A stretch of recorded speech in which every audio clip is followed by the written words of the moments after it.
Eu estou recebendo muitas demandas e uma delas que eu quero canalizar é do governador. Parece que ele tem um canal de um empresário aqui do Amazonas, o cara é grande, o cara tem bala na agulha e o cara se prontificou a fazer as compras pelo governo do estado e a gente segue com o rito normal dos nossos processos e procedimentos para comprar dele, tá? Esse que nós acabamos de ouvir é o ex-secretário de Saúde do Amazonas, Rodrigo Tobias, numa conversa com um subordinado sobre a compra de respiradores. O estado comprou 28 respiradores sem licitação por quase 3 milhões de reais. O fornecedor? Uma loja de vinhos. 8 meses após a confirmação do primeiro caso de Covid-19 no Brasil, a Polícia Federal já detectou indícios de irregularidades na aplicação de 2 bilhões de reais dos cofres públicos para combater a pandemia em todo o país. A Procuradoria-Geral da República denunciou pela segunda vez o governador afastado Wilson Witzel. Ele é apontado como chefe de uma organização criminosa, segundo o MP, organização que teria montado um esquema para desviar recursos públicos. Desde abril já foram realizadas 52 operações em 18 estados para investigar suspeitas de fraudes em licitações, compras de insumos fornecidos por empresas de fachada e superfaturamentos. As ações resultaram em 11 prisões preventivas, 120 prisões temporárias e 922 mandados de busca e apreensão.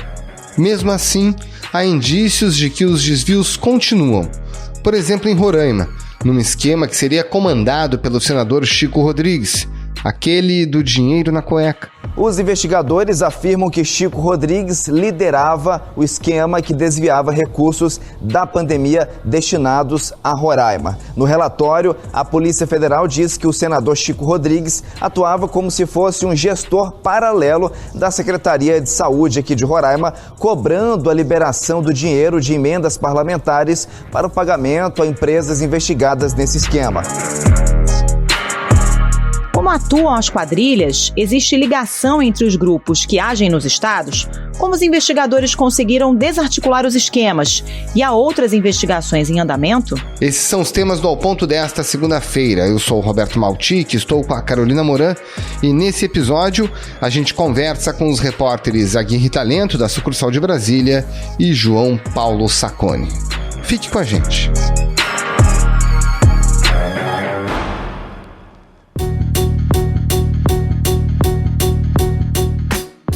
Sacconi e Aguirre, começando por você, Aguirre.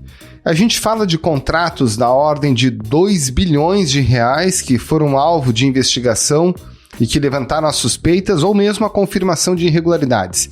Desses 2 bilhões, a gente consegue dimensionar o que foi desviado? Não dá para saber ainda exatamente quanto foi desviado desses 2 bilhões, porque esse número engloba o total dos valores dos contratos que têm suspeitas de irregularidades. Nesse universo, a gente vai ter, por exemplo, contratos superfaturados em que o material foi entregue, mas o governo pagou 130% a mais pelo valor das máscaras. E também a gente vai ter, por exemplo, compra de equipamentos em empresas de fachada que esses equipamentos nunca foram entregues. Então não é possível dimensionar exatamente o quanto foi desviado e embolsado por corruptos, por empresários e políticos, mas é possível dizer que são 2 bilhões em contratos com alguma suspeita de irregularidade, seja na forma de contratação fraudulenta, seja um superfaturamento dos preços, ou até o desvio total desses valores. E aí, na prática, Aguirre, a Polícia Federal já deflagrou desde abril 52 operações em 18 estados, mas tem investigações em paralelo, né? Não é só a PF que está investigando esses esquemas. Exatamente. É bom frisar que esse trabalho da Polícia Federal é feito também em conjunto com a Controladoria Geral da União, que tem feito auditorias frequentes nessas licitações, nessas contratações com verbas federais, e também pelo Ministério Público Federal e pela Procuradoria-Geral da República. Houve outros casos de investigações do Ministério Público Estadual, da Polícia Civil, como, por exemplo, na Bahia foi deflagrada uma operação que investigou a compra de respiradores no valor de 48 milhões de uma empresa que nunca entregou esses respiradores. Em agosto, o governo baiano contratou um escritório americano para reaver o dinheiro, já que a Ocean 26 tem sede na Califórnia, nos Estados Unidos. O advogado da Ocean diz que a empresa tinha todos os respiradores na data prevista, mas não entregou porque a Bahia não cumpriu com os procedimentos legais para receber os equipamentos. Até depois de os investigadores terem encontrado indícios de envolvimento de pessoas com foro privilegiado, isso acabou sendo enviado para a Procuradoria-Geral da República. Mas existem várias investigações em diversas frentes envolvendo essas verbas para combater a pandemia. E aí, Aguirre, a gente tem vários tipos de verbas que são envolvidos nesses contratos, né? O pessoal em casa entender, são dinheiros que vêm de diferentes origens. Então a gente tem dinheiro do Ministério da Saúde, do Estado, dos municípios. A gente consegue definir um padrão de comportamento nos esquemas de corrupção que estão dentro desses contratos? Maltic, cada investigação mostra um esquema próprio de irregularidades, mas existe sim um padrão, como, por exemplo, contratações feitas de forma muito rápida, muito assodada, que não cumprem todos os requisitos para uma dispensa de licitação, porque até mesmo uma dispensa precisa ter uma pesquisa de preços, precisa ter algum critério. Não dá para escolher uma empresa da esquina e contratar. A administração pública, em tese, não pode fazer isso. Precisa ter alguns parâmetros para fazer essa contratação. Então, isso se repete, de certa forma, nos estados. Existem contratações sem cumprir os parâmetros legais, existem vários pagamentos feitos para empresas de fachada, empresas que não possuem capacidade financeira para fornecer aqueles serviços. Então, de certa forma, houve uma padronização nos desvios do Covid, envolvendo contratos fraudulentos, superfaturamento e empresas de fachada. Basicamente, seriam os pilares principais dessas irregularidades. E algumas dessas investigações tiveram acesso a documentações que mostram que, mesmo antes de ser anunciado o chamamento, a dispensa de licitação, a empresa já tinha os documentos prontos. Então, existem fortes suspeitas de cartas marcadas em várias dessas contratações. Wilson Witzel está sendo afastado 1 ano e 8 meses depois da posse em seu primeiro cargo como político.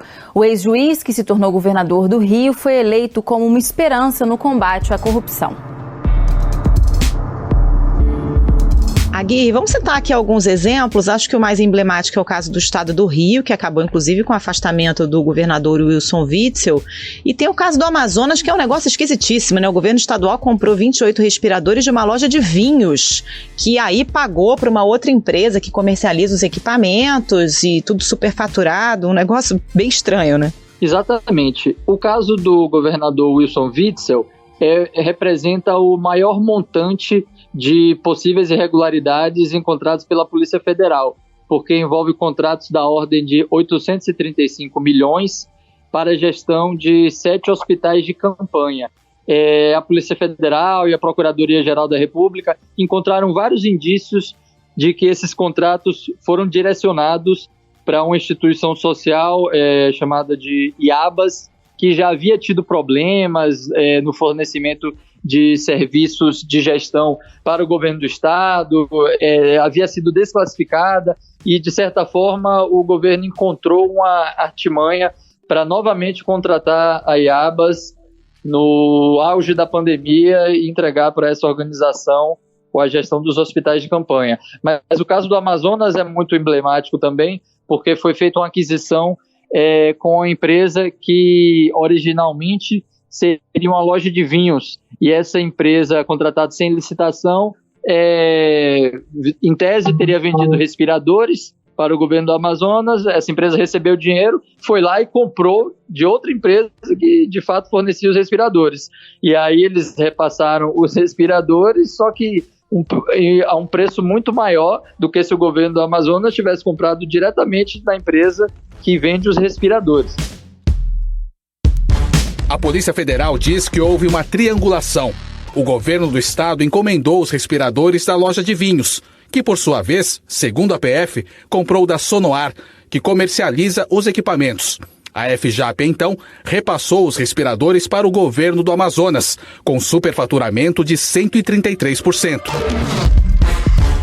E aí a gente consegue fazer uma conexão? Por que essa loja de vinhos entrou no meio da jogada? Então, os investigadores ainda estão avaliando possibilidade de pagamento de propina, funcionários públicos, de ligações dos responsáveis por essa loja com integrantes do governo do estado. Essa é uma investigação que está sendo tocada pela Procuradoria-Geral da República e há até a suspeita de que o governador Wilson Lima seria o chefe da organização criminosa, nas palavras dos investigadores, nas palavras da PGR. Mas é claro que o governador e os envolvidos negam irregularidades nesse caso.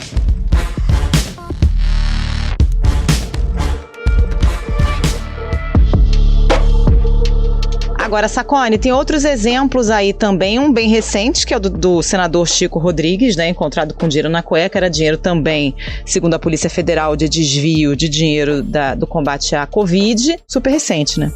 Exatamente, Carol. O senador Chico Rodrigues é um exemplo também de que os desvios não aconteceram necessariamente só no executivo. Os casos que a gente citou aqui, que o Aguirre trouxe, enfim, eles tratam muito sobre questões que dizem respeito aos governos estaduais. O Chico Rodrigues, ele é um parlamentar que integrava a comissão mista do Congresso Nacional para acompanhar a execução de recursos relacionados ao combate ao coronavírus, o que mostra a relação dele direta com o aspecto financeiro das emendas parlamentares direcionadas aos locais em que a pandemia fez mais vítimas ou teve mais necessidade de alocação de recursos para hospitais, respiradores e todos os outros equipamentos que foram necessários diante da Covid-19. Ele foi pego em casa com quantias de dinheiro, incluindo o dinheiro que estava na cueca, que acabou criando o caso bastante emblemático de 10 dias atrás. O presidente do Conselho de Ética, senador Jaime Campos, até poderia, mas preferiu não decidir sozinho pela abertura de processo por quebra de decoro contra o parlamentar, flagrado na semana passada pela Polícia Federal com R$33 mil na cueca. Como é que é o esquema que funcionava, até onde se sabe? O que se investiga, Maltic, é que tem existido uma intenção de desviar as verbas de emendas parlamentares, que são as verbas que os parlamentares podem alocar em municípios, em localidades, de acordo com aqueles locais que eles representam, né? São eleitos por uma população para que estejam lá no Congresso. Então, essas verbas parlamentares estariam sendo retiradas do seu propósito original através de esquemas de superfaturamento. Então, contratos que deveriam custar X, estavam custando X mais alguma coisa, e, enfim, os recursos estavam sendo retirados do seu propósito original e sendo, em tese, o que se investiga é que estariam sendo embolsados por esses parlamentares e também, enfim, outros atores envolvidos no esquema. Aguirre, a gente pode ver novas investigações? Tem casos aí em andamento que podem eclodir mais à frente? Com certeza. A Polícia Federal está fazendo um trabalho de rastrear e monitorar todos esses repasses de verba do governo federal para aplicar nos recursos de combate à pandemia do coronavírus. Então, isso está sendo acompanhado passo a passo. A Controladoria Geral da União está fazendo várias auditorias sempre que esses recursos são aplicados para compra de equipamentos, respiradores, coisas do tipo. E ainda mais agora que se fala de uma possível nova onda de novos casos, podem gerar a necessidade de mais compras, mais aquisições, mais gastos públicos para combater a pandemia, e quando há muito dinheiro envolvido, é muito frequente que ocorram desvios. Por isso, ainda há muita coisa para se investigar, e também os casos já deflagrados ainda estão em andamento. A maioria dessas investigações ainda não foram concluídas, apesar dos indícios, ainda não houve, a maioria ainda não teve indiciamento, denúncia, então será uma coisa que vai acontecer nos próximos meses ainda. A partir do aprofundamento dessas suspeitas de irregularidades, os investigadores estão tomando depoimentos dos personagens envolvidos. Em alguns casos, próprios funcionários públicos vieram procurar as autoridades para relatar essas irregularidades. No caso envolvendo o senador Chico Rodrigues, por exemplo, um ex-funcionário da Secretaria de Saúde foi quem revelou isso aos investigadores, revelou a existência de licitações direcionadas. Então, a gente deve ter nos próximos meses vários indiciamentos, apresentação de denúncias, e aí, a partir disso, os acusados terão o devido processo legal para se defenderem, e a depender do ritmo de cada seção da justiça, poderão ser condenados em crimes como corrupção, crimes da lei de licitação, alguns delitos que, em muitos casos, devem resultar, caso ocorra a condenação, devem resultar em prisão no regime fechado.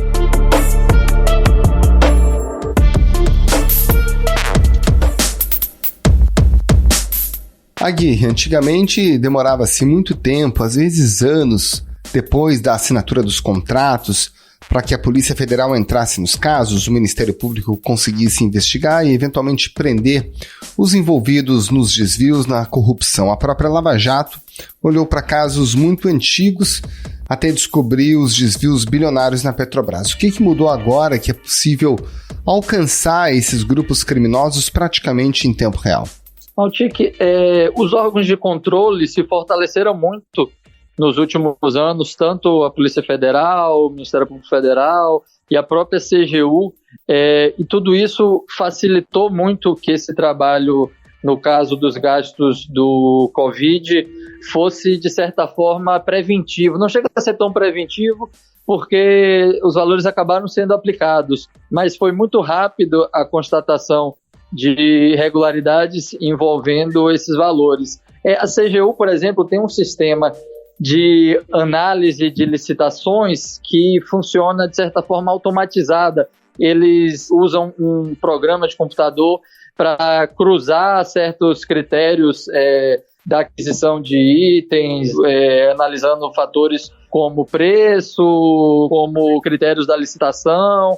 Então, quando eles percebem um indício de irregularidade, eles já acionam os órgãos de controle. Então, todos os órgãos estão bem estruturados para acompanhar, de certa forma, em tempo real, essa aplicação dos recursos. Sacconi, você conversou com a Transparência Internacional, né? Que análise eles fazem sobre a capacidade do Brasil de coibir esse tipo de ato de corrupção e os mecanismos que a gente tem aqui no país para enfrentar isso? Carol, eu ouvi o Bruno Brandão, que é diretor executivo da Transparência Internacional no Brasil, e o que ele me disse é que a pandemia criou o que ele chama de uma tempestade perfeita para a corrupção, e que isso aconteceu não só no Brasil, mas também no mundo.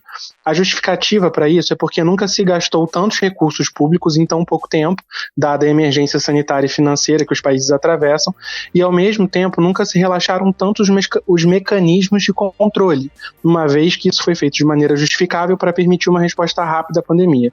No contexto brasileiro, Bruno Brandão diz que a corrupção é sistêmica e histórica, não acabou, ainda está muito enraizada nos estados, e que nesse momento a gente acabou perdendo uma oportunidade de dar continuidade a um esforço anticorrupção que já vinha se desenhando durante operações como a Lava Jato, a Greenfield e até a investigação do Mensalão há anos atrás.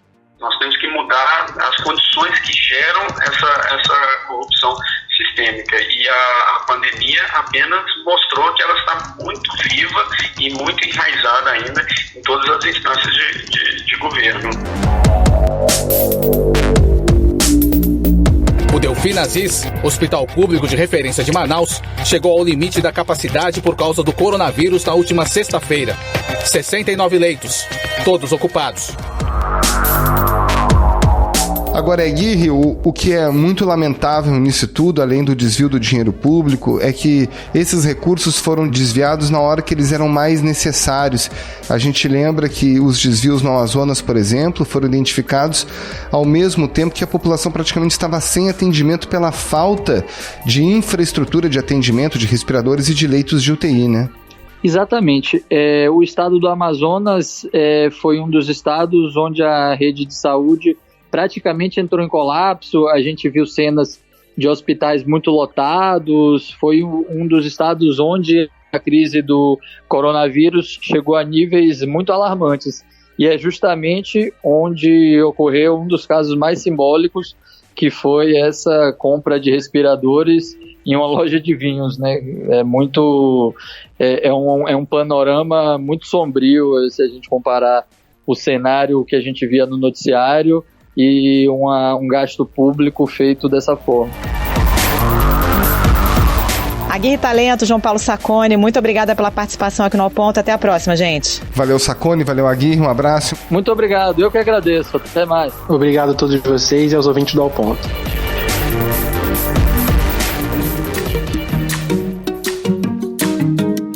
Esse foi o Ao Ponto de hoje, o podcast diário da redação do Globo. Nessa conversa a gente conta com a participação de toda a equipe do jornal, as mesmas pessoas que levam até você informação e análise de qualidade todos os dias. Quer saber mais? Assine o Globo. Acesse assineoglobo.com.br e confira todas as notícias e reportagens especiais. Lembrando que todo o material de utilidade pública relacionado ao novo coronavírus está disponível também para quem não é assinante. A edição é do João Guilherme Lacerda.